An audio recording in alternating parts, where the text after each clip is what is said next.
Subscribe करें और bell दबाएं ताकि कोई खबर रह न जाए।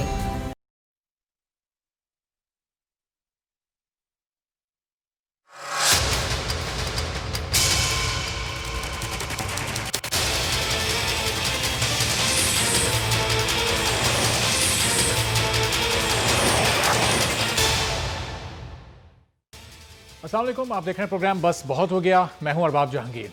नाज़रीन, कराची का आज वो हाल था कि सड़कों पर सन्नाटा था और सिर्फ पानी का राज था। लोग घरों में महसूर रहे, सारा दिन बिजली गायब रही, लोगों की पहुंच से बिजली दूर रही और के इलेक्ट्रिक के वही रिवायती बहाने सामने आए। ऑफिसेस खाली पड़े थे, जो लोग बाहर निकले वो भी फंस कर रह गए। गाड़ियां, मोटरसाइकिलें खराब हुई और इन तमाम मुश्किलात का सामना करते हुए हमारी टीम दफ्तर पहुंची, क्योंकि शहर का इस वक्त जो हाल है, जो सड़कों की सूरत हाल है, वो आवाम को दिखानी है। आवाम को अभी जगाना है। ये आवाम मुकम्मल नहीं जागी है। अपने मुस्तकबिल और आने वाली नस्ल को अब बचाना है तो आवाम को करना पड़ेगा सही इंतखाब, क्योंकि मौजूदा हुक्मरान मुकम्मल नाकाम हो गए हैं। खा वो शहरी हुकूमत हो, हम सूबाई हुकूमत की बात करें या फिर वफाकी हुकूमत के नुमाइंदे हों, जब आवाम को इनकी ज़रूरत होती है तो ये दूर दूर तक कहीं दिखाई नहीं देते। शहर को फलाही तंजीमों के रहमो करम पर छोड़कर गायब हो जाते हैं। क्या कराची वालों ने इन फलाही तंजीमों को वोट दिए थे? आज एक बार फिर कराची की सड़कों ने हुकूमती कारकर्दगी का पोल खोल कर रख दिया। शायद चंद रोज में ये बारिश तो थम जाएगी, लेकिन साथ लाने वाली तबाही और बीमारियां न जाने कब तक इस शहर से चिमटी रहेंगी, क्योंकि नाले ओवरफ्लो होने से कई इलाकों में नाले में तब्दील हो जाते हैं। गंदा पानी घरों में दाखिल हो जाता है, पीने के पानी की लाइनों में सीवरेज का पानी आ जाता है और लाखों लोग फिर यही पानी पीने पर मजबूर होते हैं, जिससे आने वाले दिनों में हजारों लोगों के बीमार पड़ने का खदशा भी पैदा हो सकता है। यह है आज कराची की सूरत हाल। और इस वक्त ताज़ा तरीन सूरत हाल कराची की क्या है, किन इलाकों में इस वक्त नहीं है, कौन सा जिला सबसे ज्यादा मुतासिर है, ये हम जानेंगे। बोल न्यूज़ के नुमाइंदे राउफनान इस वक्त हमारे साथ मौजूद हैं। राउफनान, किस इलाके में आप मौजूद हैं? कौन सा जिला सबसे ज्यादा मुतासिर है? क्या मनाजिर हैं इस वक्त शहर कराची के?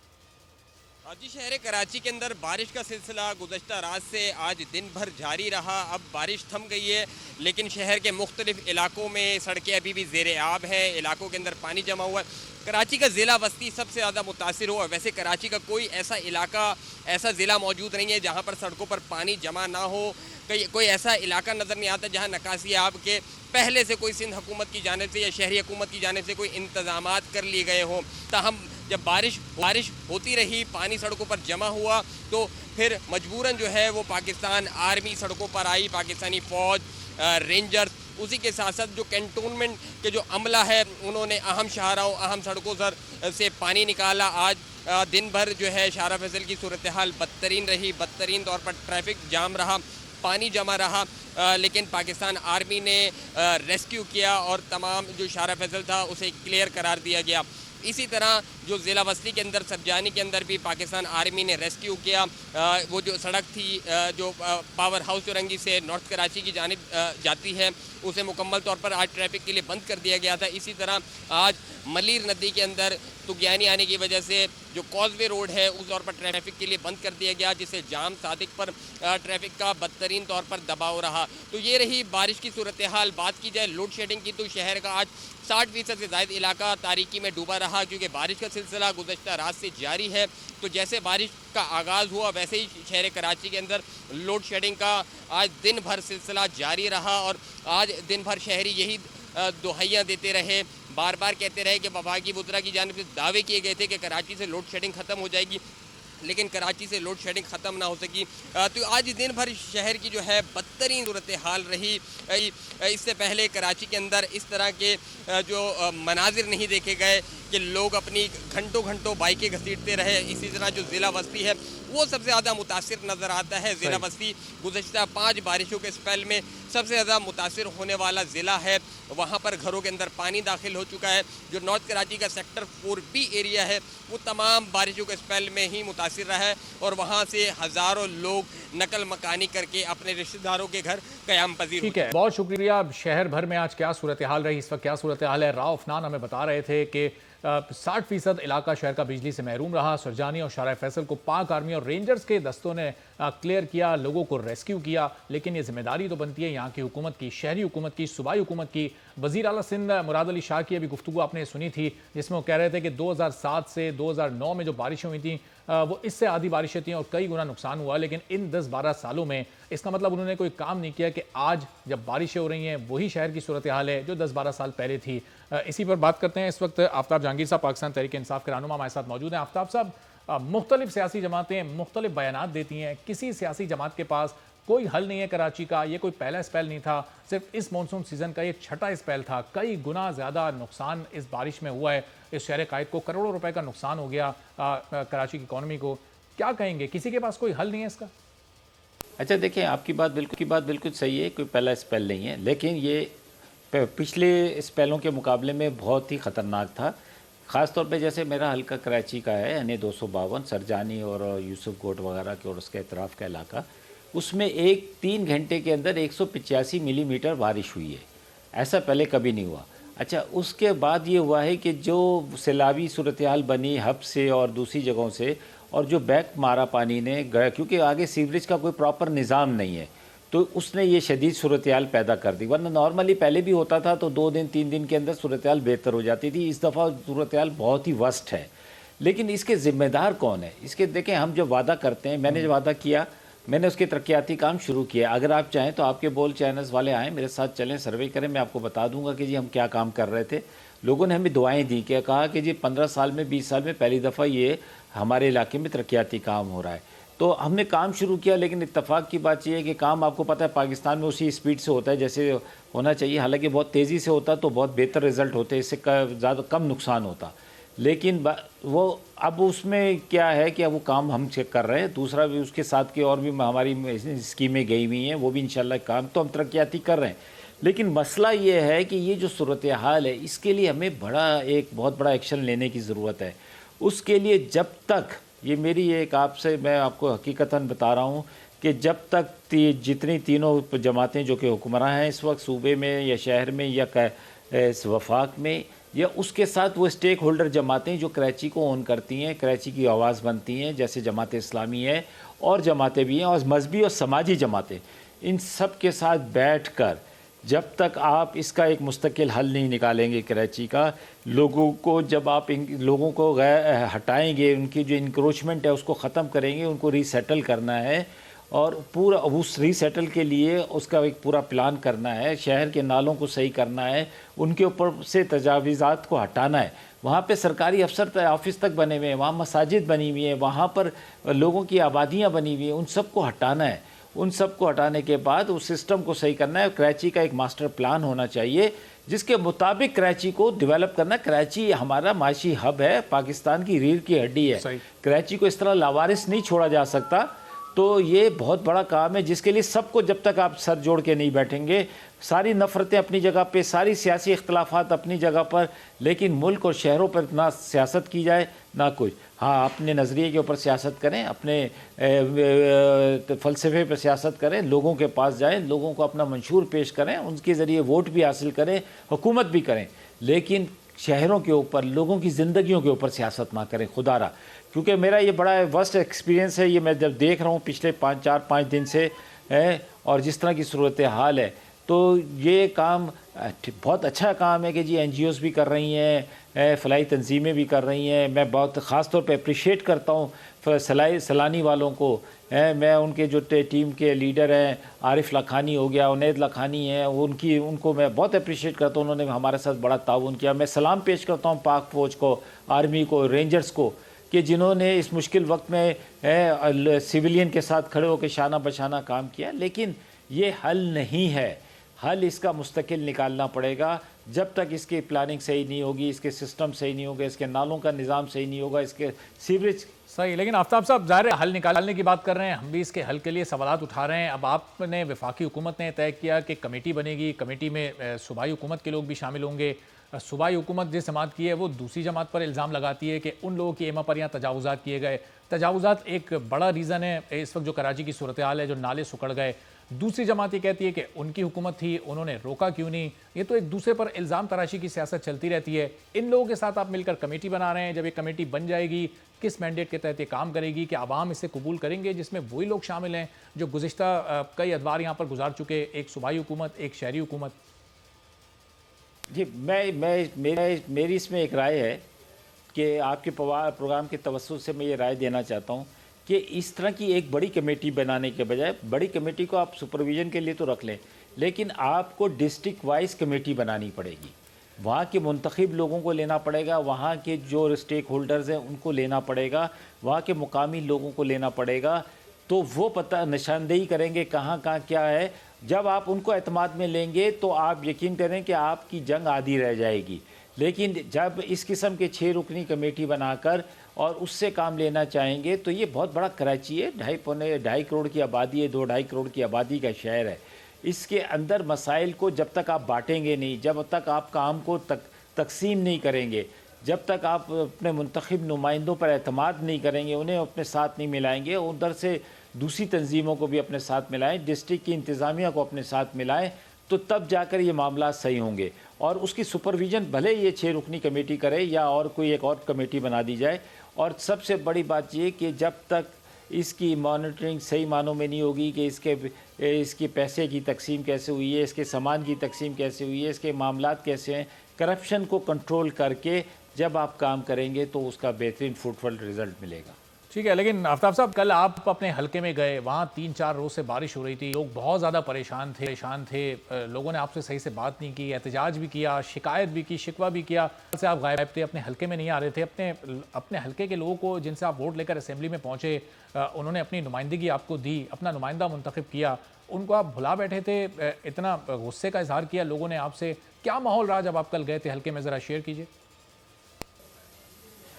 अच्छा देखिए, कल की नहीं अच्छा सुने, मैं आपको एक मज़े की बात बता रहा हूँ कि कल जब मैं वहाँ से चला था इस्लामाबाद से, तो बोल के स्पेशल ट्रांसमिशन के साथ था, तो वो मैं स्काइप पे नहीं था, ऑनलाइन फ़ोन पर मैं चल रहा था। एयरपोर्ट से मैं मुसलसल आपके साथ राब्ते में था और मैंने एयरपोर्ट से सीधा अपने हलके में गया। आप हैरान होंगे कि आपने एक वो क्लिप्स जो छोटे छोटे थे वो दिखाई, जबकि आपका बोल की वहाँ गाड़ी DSNG खड़ी थी, वो खड़े थे वहाँ पर। उन्हें पता है कि मैं वहाँ जब गया तो लोग किस तरह नारे लगा रहे थे कि आफ्ताब भाई जिंदाबाद, PTI जिंदाबाद के नारे। लेकिन यकीनन वहाँ पर दूसरी तंजीम के लोग भी मौजूद थे और ये होता है। तो मैं उससे घबराया नहीं था, मैं उससे कोई भागा नहीं था। मैं अपने हलके के लोगों को फेस कर रहा हूँ, मुझे मालूम है उनके साथ तकलीफ़ है। अगर वो तकलीफ़ में गुस्सा मुझ पर उतार रहे तो कोई मैं ये समझता हूँ कि उनका हक़ है। और उसके बाद मैंने इंतज़ामिया के साथ रब्ता किया, आर्मी के साथ किया, रेंजर्स के साथ किया, DC से सलीम साहब को वेस्ट को बुलाया, हम दोबारा पूरे हलके के अंदर हमने राउंड किया। जब सारा कुछ हो गया, जब वो चले गए, हमने बैठ के मीटिंग की। तो लिहाजा ऐसा नहीं है, लोगों की शिकायतें क्या थी लोगों की। अब देखिए, ये पानी जो है ये मेरी वजह से नहीं है, बारिश हुई है, बारिश रहमत ही होती है, लेकिन जो हालात हमने कराची शहर के बना दिए हैं उसमें रहमत जहमत बन जाती है।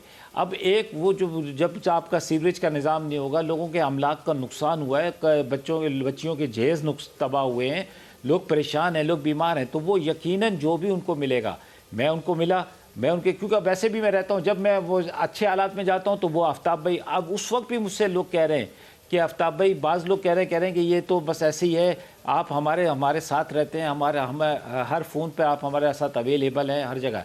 तो मुझे इसकी कोई वो नहीं है, मैं तो ये समझता हूँ उनका हक़ है। और शायद कराची के अंदर उस वक्त पूरे कराची के अंदर में एक मुंतखब नुमाइंदा मैं ही था जो हल्के के अंदर निकला हुआ था। तो उन्होंने वो जो माजी के तजर्बात थे कि कभी कोई मुंतखब नुमाइंदा उनको मिला नहीं होगा इस मुश्किल वक्त के अंदर, तो वो आया या कोई और नहीं आया तो वो परेशान हालात थे, उन्होंने अपना गुस्सा उतारा, मैं उसको उनका हक़ समझता हूँ। लेकिन मैं इससे ना घबराया हूँ ना कुछ हूँ। मैं इंशाल्लाह फिर, क्यों मैं आज आया था, आज फ़्लाइट्स का मसला हुआ है, मैं कल फिर अपने हल्के के अंदर हूँगा और आप मेरे साथ अपना नुमाइंदा भेजें, वो देखेंगे कि लोग मुझसे मोहब्बत किस तरह करते हैं। क्योंकि मैंने वो काम कर रहा हूँ, मैं वहाँ लोगों के दरमियान रहता हूँ, मैं लोगों की खुशी गमी में शरीक होता हूँ, तो मैं पहचाना जाता हूँ वहाँ पे कि आफ्ताब जहांगीर कौन है। तो उसमें ये यकीनन सियासी मुखालिफ भी होते हैं और वो जो अपॉर्चुनिस्ट होते हैं वो भी होते हैं, क्योंकि जब उन्हें पता है कि अब जब ये इस पर एक्शन होगा तो बहुत सारे लोगों को नुकसान भी होगा, तो वो ये सारी चीज़ें होती हैं। ये चाहते इस तरह कि जी सही, लेकिन आफ्ताब साहब, आप ज़ाहिर आप ये कह रहे हैं कि वो मुखालफिन भी होते हैं और उनके ज़रिए फिर बदनाम कराने की कोशिश भी की जाती है। लेकिन फिर वही सवाल पैदा होता है, जब कमेटी में तमाम लोग साथ बैठेंगे, जब मुख्तलिफ इलाकों में काम के लिए जाएंगे, तो फिर वहाँ यही सियासी मुखालफिन आएंगे जिनका ताल्लुक उन्हीं जमातों से होगा जो इस कमेटी का भी हिस्सा है, और वो फिर आप लोगों के ख़िलाफ़ नारेबाजी करेंगे, वहाँ पर माहौल ख़राब होगा। फिर ये सवाल पैदा होता है कमेटी किस तरह से एक साथ काम कर सकेगी, फिर आप में आपस में इख्तलाफात पैदा हो जाएंगे, फिर वो इल्ज़ाम तराशी की सियासत शुरू हो जाएगी, लोगों के मसाइल कहीं पीछे चले जाएंगे। काम कैसे कर पाएगी अमली तौर पर फिर ये कमेटी जब पहले कुछ नहीं हुआ? अच्छा देखिए, मैं आपको एक ऑनेस्ट बात बताऊं कि देखिए, बात ये है कि जब आप उनको भी ऑन बोर्ड ले लेंगे, जब आप उन जमातों को या उन लोगों को ऑन बोर्ड नहीं लेते तो वो यकीनन बाहर बैठ के इस किस्म की सूरत-ए-हाल क्रिएट करते हैं। लेकिन जब आप उनको भी ऑन बोर्ड ले लेंगे तो फिर उनके कारकुनान, उनके वर्कर्स को ये पता होगा कि हमारी तंजीम, हमारी पार्टी, हमारे लोग भी साथ शामिल हैं, तो वो उनका रिएक्शन दूसरा होगा, पॉजिटिव रिएक्शन में चले जाएंगे, वो ताउन करने लगेंगे। क्योंकि अगर आप उनको इग्नोर करेंगे तो वो आपके अगेंस्ट चले जाएंगे। तो मैं ये समझता हूँ कि ये इन सबको ऑन बोर्ड लेने से बहुत फ़ायदा होगा।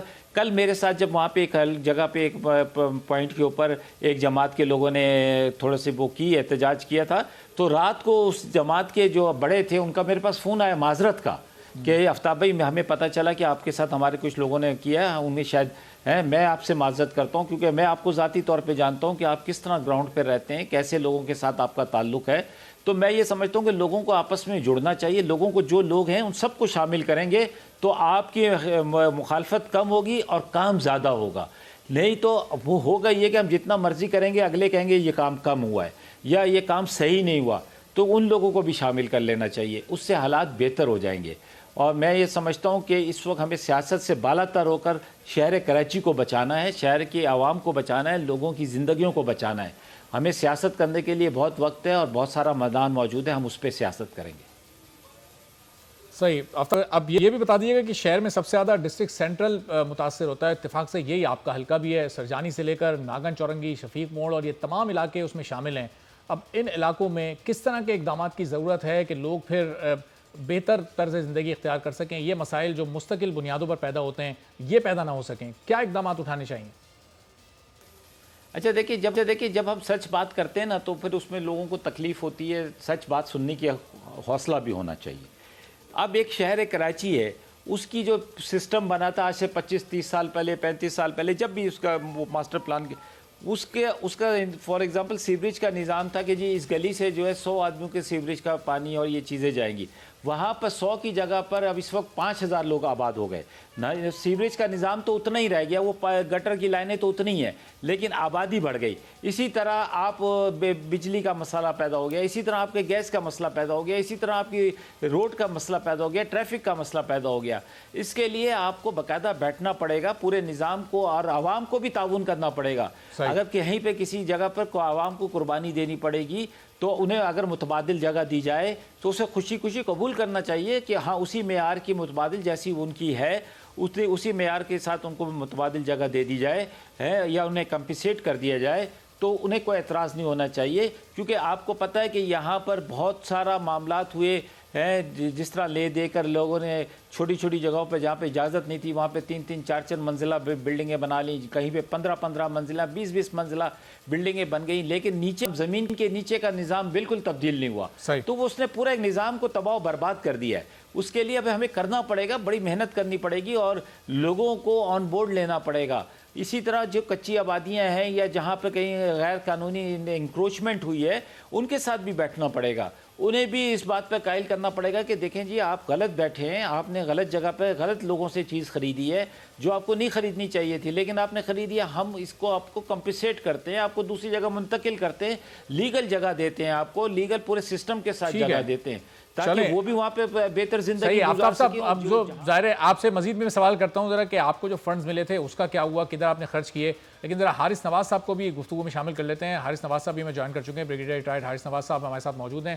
तो हारिस साहब, ये भी आर्मी को उतरना पड़ता है, वो शार फैसल हो, सरजानी हो, कोई भी इलाका हो, जब कोई नदी बह जाती है, ओवरफ्लो हो जाती है, वहाँ से रेस्क्यू करना हो तो आर्मी के जवानों को आना पड़ता है। आज भी ऐसा ही हुआ है।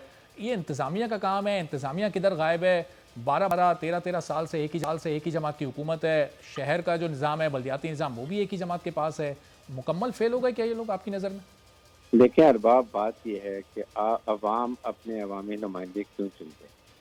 जब पर्पज इसके आगे जाके असम्बली में लेजिस्लेशन भी करें और व्यवस्था के काम भी करें और उनकी नुमाइंदगी की जाए।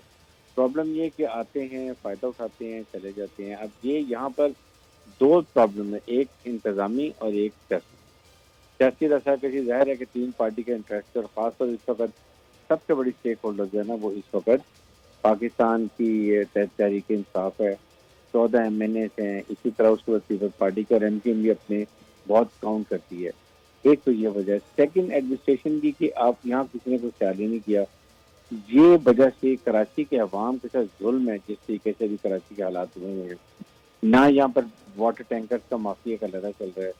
फ्लड में जो इतनी इंक्रोचमेंट हो गई है नालों के ऊपर कि वो सारे नाले चौक हो गए, जिसकी वजह से ये प्रॉब्लम हो रही है। और where is the mayor Karachi? अब 2 दिन पहले जाने से पहले उन्होंने रोना पीटना डाल दिया जी कि वो मैं तो ये हो गया तो वो हो गया। 4 साल उनको होश नहीं आई है। ये तमाम लोग अकाउंटेबल होने चाहिए ना। अभी 6 रुकनी कमेटी बनी है, जिसमें 3 PTI के हैं, 3 हुकूमत के नुमाइंदे पीपल्स पार्टी के हैं।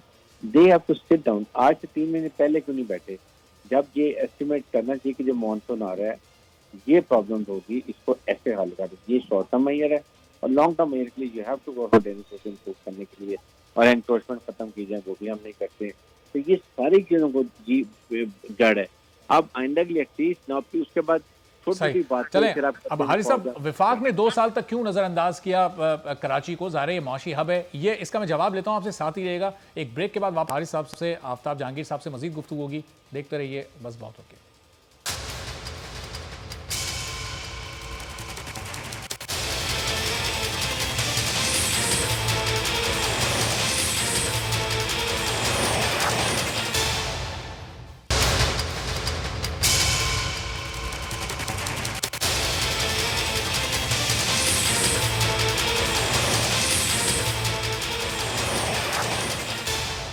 प्रोग्राम में एक बार फिर आपको खुशामदीद कहते हैं। हारिस नवाज साहब, आफ्ताब जहांगीर साहब हमारे साथ मौजूद हैं। हारिस साहब, अब जब हम कभी कराची की सड़कों पर निकलते हैं, आवाम से बात करते हैं कि इस ख़राब सूरत हाल का जिम्मेदार कौन है, वो कहते हैं कि इमरान खान को उन्होंने तब्दीली की बुनियाद पर वोट दिया था कि वो तब्दील कर देंगे मंजर को, नक्शे को, लेकिन कुछ भी तब्दील नहीं हुआ। ये वही सड़कें जहाँ पानी बह रहा है, लोग मर रहे हैं, करंट लग रहा है, लोगों की जानें जा रही हैं, तब्दीली तो कोई नहीं आई। क्यों विफाक ने नज़रअंदाज किया इन 2 सालों में कराची को? आई थिंक ये बेज़्यादा ये पोलिटिकल डिफरेंस ही है। अब इसको यही सोच रहे हैं कि देखें कि इस वक्त कराची की सबसे बड़ी स्टेक होल्डर जो है वो PTI है। आपके MP MNA देखें कितने हैं, और आप फेडरल में बैठे हुए हैं, और आपके साथ MQM आपकी एक पार्टी, 2 पार्टी से स्टेक यहाँ पर आ जाता है। इशू ये कि अगर ये साथ फंड देंगे तो पीपल्स पार्टी इन्वॉल्व होगी, और उसकी वजह से they will take the credit, जिसकी वजह से कराची के अवाम ने सफर किया। I think now is the time they should decide. Karachi is a big political जो हालात चेंज करने का सिस्टम है, तो कराची के रेवेन्यू भी देते हैं। Now they should work of कि अगर स्टेट की कमेटी बनाई है, और सबसे बड़ा इस वक्त टेस्ट ये है कि 28 अगस्त को मेयर का जो है वो टेन्योर पूरा हो रहा है। अब ये एडमिनिस्ट्रेटर किसको लाते हैं? पीपल्स पार्टी ज़ाहिर ट्राई करेगी, देखते हैं their own person to be loyal, and then उनका कराची में होल्ड ऑफ। क्योंकि अभी जो भी एडमिनिस्ट्रेटर आएगा वो काफ़ी अच्छे के लिए आएगा ना। तो यहाँ पर अभी तक सेंसस फाइनल हुआ है, ये सेंसस यहाँ से जाएगा प्राइम मिनिस्टर सेक्रेटरीट में, कैबिनेट अप्रूव करेगी, फिर इलेक्शन कमीशन से नोटिफाइड होगा, फिर डिलिमिटेशन होंगे, और उसके बाद लोकल बॉडीज के इलेक्शन होंगे ना। लेकिन हर सब जो आम आदमी है, जाहिर है वो तो ये इतनी मुश्किल बातें नहीं समझ पाता। यहाँ सबसे बड़ा स्टेक होल्डर जमात के तौर पर पाकिस्तान तहरीक इंसाफ सामने आई, सबसे ज़्यादा सीट्स उसकी हैं। सूबे में हुकूमत पीपल्स पार्टी की है, शहरी हुकूमत एक लंबे अरसे से MQM के पास है। ये जो आम आदमी की हालत ख़राब है, इसकी सबसे ज़्यादा जिम्मेदारी किस पर है? अगर तरतीब ने पीपल्स पार्टी, MQM, PTI, कौन सबसे ज़्यादा जिम्मेदार है? इस वक्त पहले तो है वो नेशनल पीपल्स पार्टी और ये MQM रहे, but now I would say कि PTI भी रिस्पॉन्सिबल है। So PTI have to move forward.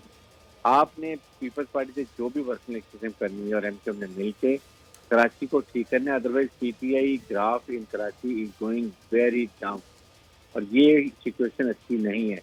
इसका सारा फायदा MQM को होगा, पीपल्स पार्टी को थोड़ा होगा, लेकिन MQM वापस रीस्टोर कर लेगी पोजिशन को। इसलिए एडमिनिस्ट्रेटर जो है वो ऐसा होना चाहिए जो कंसेंसस एडमिनिस्ट्रेटर हो। नंबर 2, वो किसी पॉलिटिकल पार्टी का पीरियड ना हो, बल्कि वो आप गवर्नमेंट का कोई रिटायर्ड अच्छा सीनियर ऑफिसर लगाएं जिसको एडमिनिस्ट्रेशन का एक्सपीरियंस हो, ताकि वो काम करे और वो मिल के अंडरस्टैंडिंग से करे। ये बहुत ज़रूरी है। हम हैप्पी के साथ जाएंगे, सब ये बैठे हुए साथ ये भी सुन रहे हैं इसके, और आप कराची के रहने वाले भी हैं। इसलिए अब आपको मिलकर governor, chief minister and MQM they have to come forward. Otherwise ये एडमिनिस्ट्रेटर जो रहेगा ये 2-2.5 साल रहेगा, सही। इसका मतलब है ये अगले ठीक है। इलेक्शन अच्छा हारिस साहब, अब ज़ाहिर है इसका मुस्तकिल हल क्या हो सकता है, इस पर ये आपसे मैं पूछता हूँ, ज़रा आफ्ताब साहब को भी शामिल करें। आफ्ताब साहब, भी जो आपको 6 महीने पहले अप्रैल के महीने में तहरीक इंसाफ के तमाम MNAs को फंड्स मिले थे, वो खर्च किए जाने थे, वो कहाँ खर्च हुए? हाँ जी, आप बिल्कुल, आपने बहुत अच्छा सवाल किया। ऐसा करते हैं कि आपका कोई एक नुमाइंदा हमारे साथ आए, तो मैं अपने, क्योंकि जो मुझे 15 करोड़ मिले हैं, मैं उसका आपको बताऊंगा क्या कहाँ कहाँ काम हुआ है, कैसे कैसे काम हो रहा है, कहाँ हो रहा है। लोगों से आप इंटरव्यू करें कि जी आपने कभी ये काम होते देखा है, वहाँ के लोग आपको बताएंगे कि काम हो रहा है। इसी तरह पूरे कराची के अंदर काम हो रहा है। तो अब ये है कि ये एक 15 करोड़ से अगर आप ये समझते हैं कि पूरा एक जंजाल गोड से लेकर औरंगी टाउन तक का हल्का जो है वो एक 15 करोड़ से सही हो जाएगा, तो ऐसा नहीं है। ये तो ग्रेजुअली सही होगा, थोड़ा थोड़ा काम होगा, जब जाकर ये कहीं सही होगा। अगर पिछले 15-20 साल में ये होता रहता तो मैं ये समझता हूँ कि जी आप ये सिर्फ 15 करोड़ का अगर आप 20 MNAs के ऊपर लगाए तो 3 अरब रुपए बनते हैं। यही तो आपसे पूछा है कि इन सालाना 15 करोड़ रुपए में काम क्या, कहाँ कहाँ क्या क्या आपने काम किए, वो काम तो बता दें, क्या काम हुआ? वही तो आपको बता रहा हूँ कि मैं आपको बताऊंगा कि जी मैंने नहीं मैं आपको बताऊं, मैंने तो लोगों को ऑन बोर्ड लिया है। मैंने लोगों से पूछा कि क्या करना चाहिए, उन्होंने बोला हमें यहाँ सीवरेज चाहिए, हमें यहाँ पर ये चाहिए। वहाँ आप आएंगे, आप देखेंगे, अभी भी आपके कैमरेमैन वहाँ होंगे, आप वहाँ देखेंगे 4B के तरफ जाके देखें, आज खुदा की बस्ती से लेकर और वो यूसुफ गोड से लेकर और वो नाले तक के लिए एक पूरी बड़ी सीवरेज लाइन डाली जा रही है। इसी तरह दूसरी जगहों पे काम हो रहा है, कहीं पे रोड बनी है, कहीं पे कुछ हुआ। तो ये 15 करोड़ आपको 15 करोड़ लग रहा है। 15 करोड़ आप जब उस इलाके के हिसाब से तकसीम करेंगे तो आप खुद को अंदाज़ा हो जाएगा। तो मैं ये कहता हूँ कि आप अपना बहुत शुक्रिया आफ्ताब जहांगीर साहब और हारिस नवाज साहब हमारे साथ मौजूद था। बहुत शुक्रिया। कराची की सूरत हाल पर हम बात कर रहे थे, जहां इस वक्त पूरा कराची डूबा हुआ है पानी में। अब यही पानी जो सीवरेज का पानी है, नालों का पानी है, पीने के पानी के साथ मिलकर जब लोगों के पेट में जाएगा तो लोग कितना बीमार हो सकते हैं, कौन कौन सी बीमारियां फूट सकती हैं अब शहर में, कितनी ये खतरनाक सूरत हाल हो सकती है, इस पर बात करते हैं। इस वक्त डॉक्टर फरहान ईसा हमारे साथ मौजूद हैं। डॉक्टर साहब, बहुत शुक्रिया प्रोग्राम के लिए, आपने वक्त निकाला। अब ये बताइए कि अगले 2-3 हफ्ते या 1-2 माह कितने अहम हो सकते हैं कराची के लोगों के लिए, ये जब ये पानी जो सीवरेज का पानी है लोगों के घरों में भी दाखिल हो चुका है, पीने के पानी के साथ भी मिल चुका है, क्या सूरत हाल बनेगी आगे? देखिए, ज़ाहिर है ये बहुत ही ड्रास्टिक सिचुएशन है। हमारे पास तो सीवरेज का पानी और ये तो बारिश की वजह से नहीं, लेकिन हमारी तो वाटर लाइंस इतनी ख़राब हैं कि हम तो चैलेंज सबसे बड़ा ये है कि पीने के पानी के साथ सीवरेज वैसे ही रेगुलरली मिक्स होता रहता है, जिसकी वजह से हेपेटाइटिस A और E और कॉलरा और टाइफॉइड बहुत ज़्यादा फैल रहे हैं। और अभी हमारी गवर्नमेंट ने भी बल्कि मास वैक्सीनेशन कैंपेन करी थी, क्योंकि इतनी एंटीबायोटिक मिसयूज़ है, क्योंकि ऑफ द काउंटर सेल्स हैं तो लोग दवाइयाँ भी खुद लेते रहते हैं। तो 2-3 चैलेंजेस हैं, एक तो इन्फेक्शन का बढ़ जाना और फिर एक सेल्फ मेडिकेशन जो लोग लेते हैं कि हमारे जरासीम जो है वो बहुत ही ज़्यादा एंटीबायोटिक से रेजिस्टेंट होते चले जा रहे हैं और एंटीबायोटिक्स उन पर काम ही नहीं कर रही हैं। अब बारिश का जिस तरह से ये बारिश का पानी जिस तरह से फैला हुआ है, तो आपको पता है कि बारिश के पानी में मच्छर का एक पार्ट तो पैरासाइट्स का, जैसे मलेरियल पैरासाइट है, डेंगू है, चिकनगुनिया है, ये बीमारियां अभी आने वाली हैं और इनका सीज़न भी है। दूसरी चीज़ ये आती है कि टाइफॉइड ऑलरेडी हमारे पास फैला हुआ है। आज इतनी अफसोस की बात है कि आज जो है अफ्रीका जैसे मुल्क, ऐसे कॉन्टिनेंट में जहाँ पे नाइजीरिया जैसे मुल्क है, उसमें उधर से भी पोलियो आज इरेडिकेट हो गया। पाकिस्तान और अफगानिस्तान वो वाहिद मुल्क हैं जिनमें पोलियो अभी तक चल रहा है, जो कि ये भी सीवरेज से और पानी के से गंदे पानी से फैलता है। फिर कॉलरा है। अच्छा, इसके साथ साथ जो एक और चैलेंज ये आ रहा है कि कोरोना हमारा खत्म नहीं हुआ है और लोग घर पे। ठीक है डॉक्टर फरहान साहब, साथ ही रहिएगा, मज़ीद भी आपसे गुफ्तगू वक्त नासिर हुसैन शाह साहब पीपल्स पार्टी के सीनियर रहनुमा हमारे साथ मौजूद हैं। नासिर साहब, आज शहर भर का हाल हमने देखा है, पूरा शहर एक बार फिर डूबा हुआ है, कराची वालों की किस्मत में अब यही रह गया? बिस्मिल्लाहिर्रहमानिर्रहीम। देखें, जाहिर है बहुत शदीद जल था बारिश का, लेकिन उसके बावजूद अब बहुत हद तक हालात बेहतर हैं। आज चीफ मिनिस्टर साहब और हम सब लोग खुद विजिट पे थे और जो एरिया बहुत ज़्यादा जहाँ ख़तरनाक सूरत हाल थी, यूसुफ गोट हो गया, नागन चौरंगी, सरजानी और बहुत सारे एरिया सब विजिट किए हैं आज।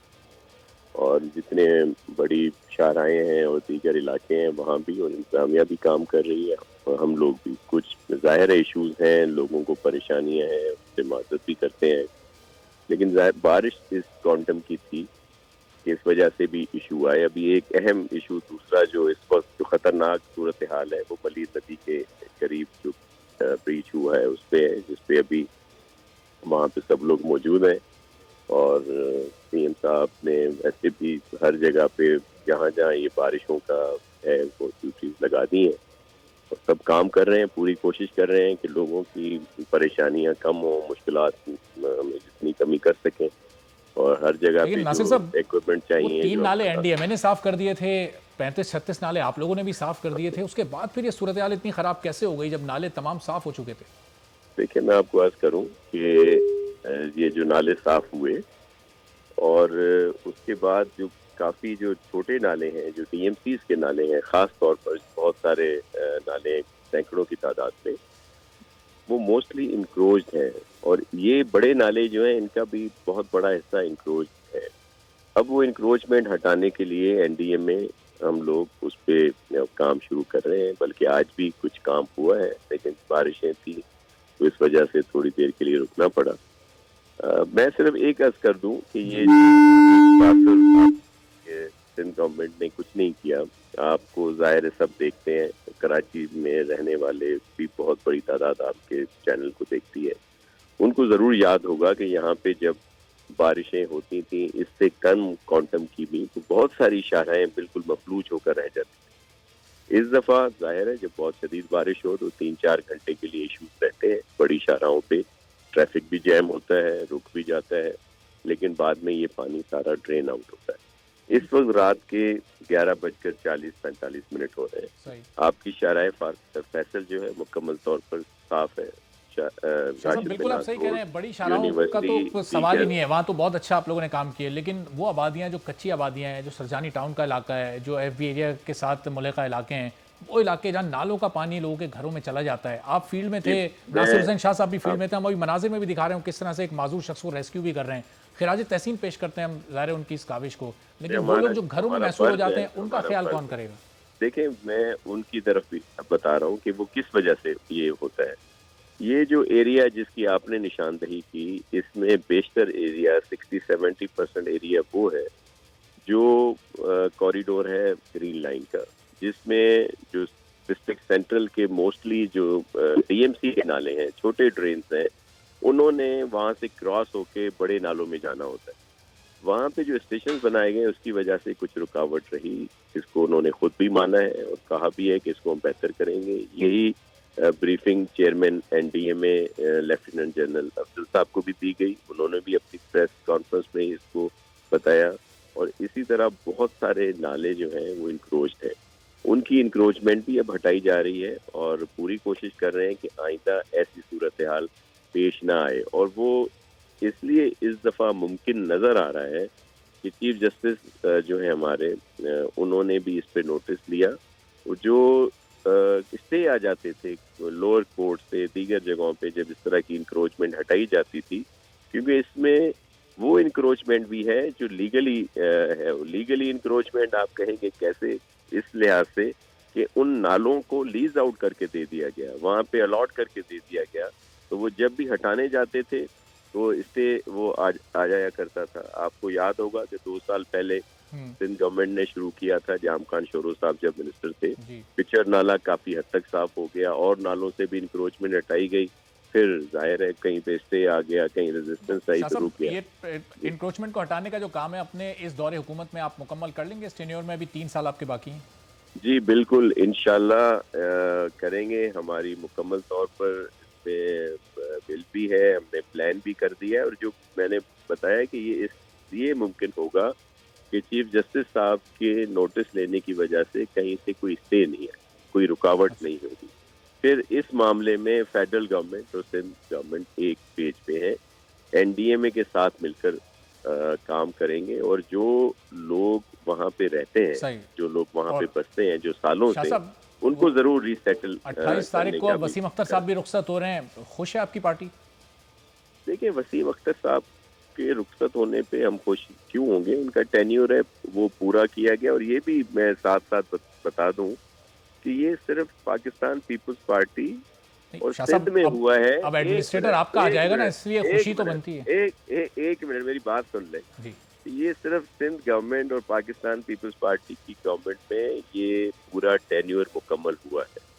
अदरवाइज लाहौर पंजाब में जो बल्दियाती इदारे थे उनके 2 साल से ज्यादा अरसा रहता था, लेकिन फेडरल गवर्नमेंट ने, प्रोविंशियल गवर्नमेंट ने उनको घर भेज दिया।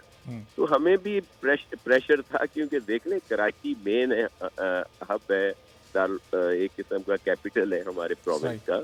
तो वहाँ पे अगर किसी और पार्टी का मेयर हो तो जाहिर है सब तो कहते हैं कि भाई जब पंजाब में भेज दिया गया तो आप भी भेज दें, लेकिन हमने ये टेन्योर उनका पूरा कराया, बिल्कुल, बावजूद इसके कि वो एमक्यूएम से ताल्लुक रखते थे। लेकिन हमें मैंडेट का एहतराम है और वसीम अख्तर साहब हमारे लिए वैसे काबिल एहतराम है।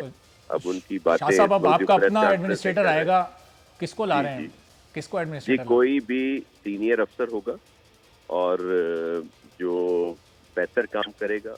और एक और बात भी आपसे शेयर करता चलूँ, आपके तवज्जुह से नाजरीन जो आपको देख रहे हैं, सुनते हैं उनको, कि अब पूरी कोशिश की जा रही है कि जो नया बल्दियाती निज़ाम आए जो वो बेहतर हो, जिससे ज़्यादा परफॉर्म और वो ज़्यादा लोगों को स्ट्रेंथन करे जो इलेक्टेड लोग आते हैं। कोई किसी सियासतदान को लेकर आ रहे हैं, कोई सरकारी ऑफिसर होगा, कुछ इस बारे में अगर रहनुमाई की? देखिए, इसमें कानून के मुताबिक जो SLGO है किसी को भी ला सकते हैं, किसी को भी हम लोग यहाँ पे ला सकते हैं। लेकिन मेरे जो अपना ख्याल है कि कोई भी सीनियर और अच्छा अफसर जिसको कराची की डायनामिक्स का पता हो, यहाँ पे बेहतर परफॉर्म कर सके। अब शाह साहब, ये बल्दियाती सेटअप तो 28 को खत्म होने जा रहा है, नए बल्दियाती इंतखाबात इसी साल करा रहे हैं, आप इरादा है कराने जी बिल्कुल, हमारा मुकम्मल तौर पर इरादा है कि इलेक्शन फौरी हो, ऑन टाइम हो। इनके लिए हमने इलेक्शन कमीशन से भी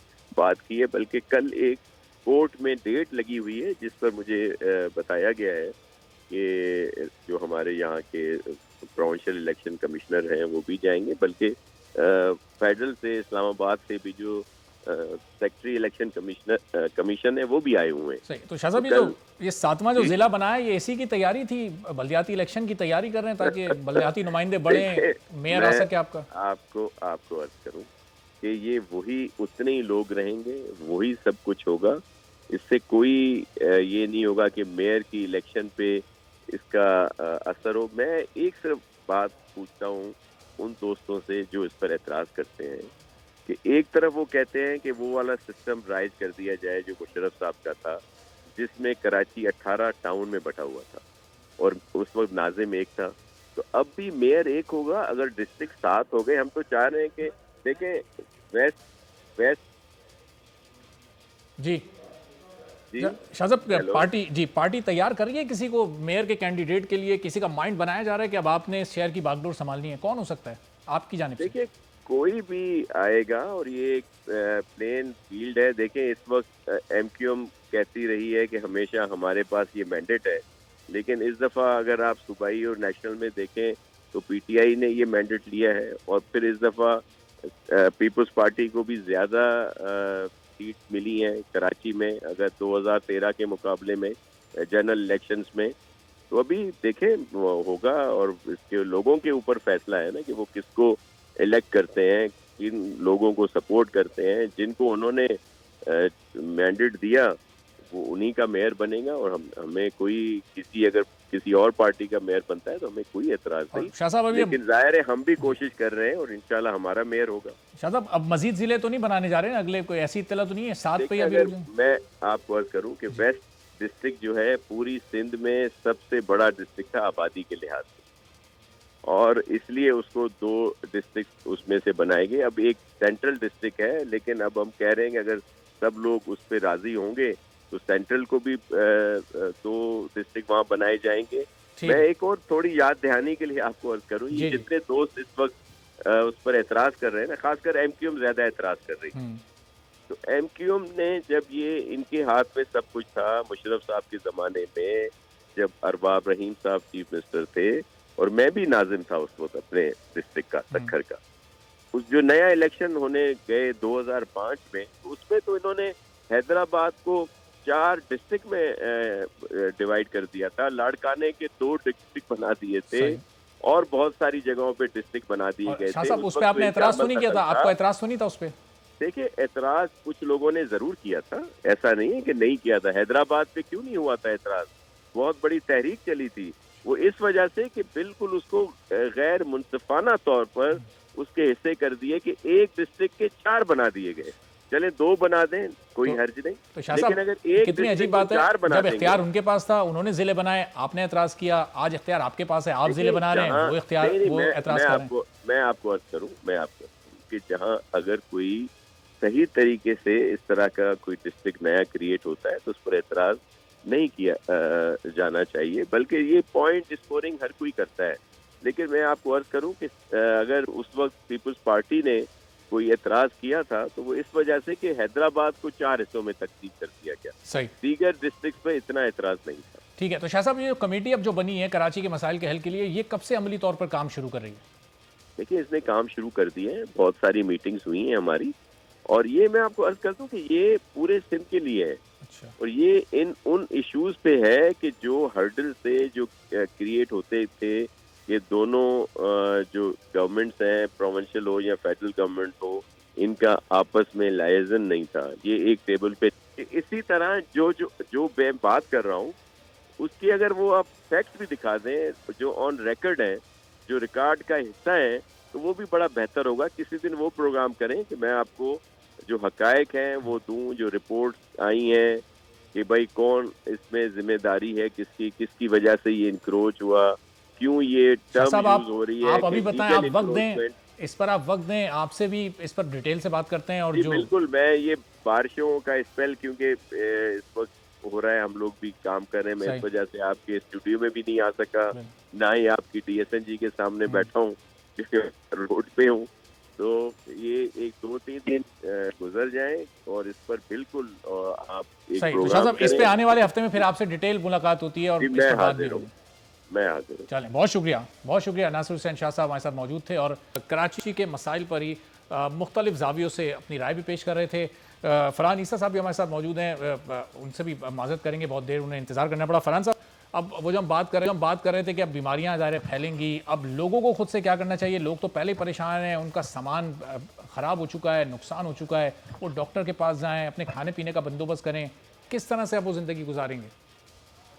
देखिए, ये चैलेंजिंग जब टाइम्स होते हैं, तो जिस वक्त कोविड स्टार्ट हुआ था, कोरोना हुआ था, तो हमारे जितने भी मुखय्यर हजरात हैं वो आगे थे हेल्प करने के लिए। तो इसमें बेसिकली 2 तरह से हमें काम करने की ज़रूरत है। देखें, अगर कचरा फैला है या कचरे नालों में डाले गए हैं या कचरा सही से डिस्पोज नहीं हुआ, वो भी ब्लॉकेज का की वजह बना है, तो इसमें हम सिर्फ सारी चीज़ें आसान होता है कि हम गवर्नमेंट को ब्लेम करते हैं, चाहे वो प्रोविंशियल हो, चाहे फेडरल हो, लेकिन आई थिंक ये सबकी ये खुद की भी जिम्मेदारी है। आपने कच्ची आबादियों की बात की और इंक्रोचमेंट्स की बात करी। देखिए, कच्ची आबादियाँ हमारे पास बहुत ज़्यादा ग्रो कर रही हैं और उनके अंदर ना सिर्फ के law and order and criminal activities का चेक एंड बैलेंस नहीं है, बल्कि वैक्सीनेशंस भी नहीं हो पा रही, वहाँ पे electricity, gas supply, sewerage, drainage भी नहीं है। तो बेसिकली कराची को as a infectious disease specialist मैं समझता हूँ कि ये अभी तो बारिशें चलें, कुछ अरसे में सेटल डाउन होगी, लोग बीमार भी होंगे, कोविड में भी परेशान हैं, लेकिन जब तक इसकी लॉन्ग टर्म पॉलिसीज़ नहीं बनाई जाएंगी तो ये काम इस तरह से कभी भी सॉल्व नहीं होगा। और कराची बेसिकली आहिस्ते-आहिस्ते स्ट्रक्चर्ड के अलावा कच्ची आबादी ज़्यादा ग्रो कर रहा है। तो ये एक बहुत सीरियस कंसर्न है सारे फिजिशियंस और डॉक्टर्स को, क्योंकि ज़ाहिर कच्ची आबादियों में कोई रोड्स भी नहीं होती, ना कोई और प्रॉब्लम्स भी हैं, तो इसको कभी भी मेंटेन नहीं किया जा सकता, चाहे जितनी अच्छी गवर्नमेंट भी आ जाए।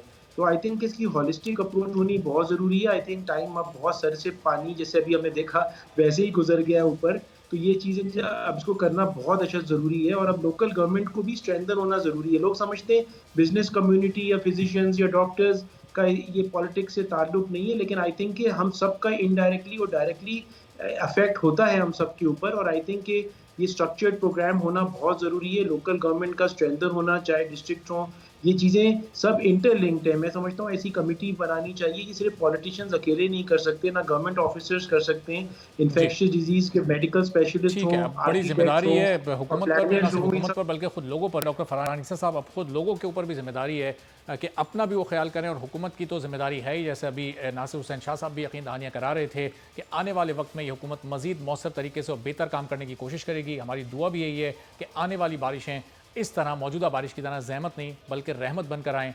इजाज़त दीजिए, अल्लाह हाफ़िज़।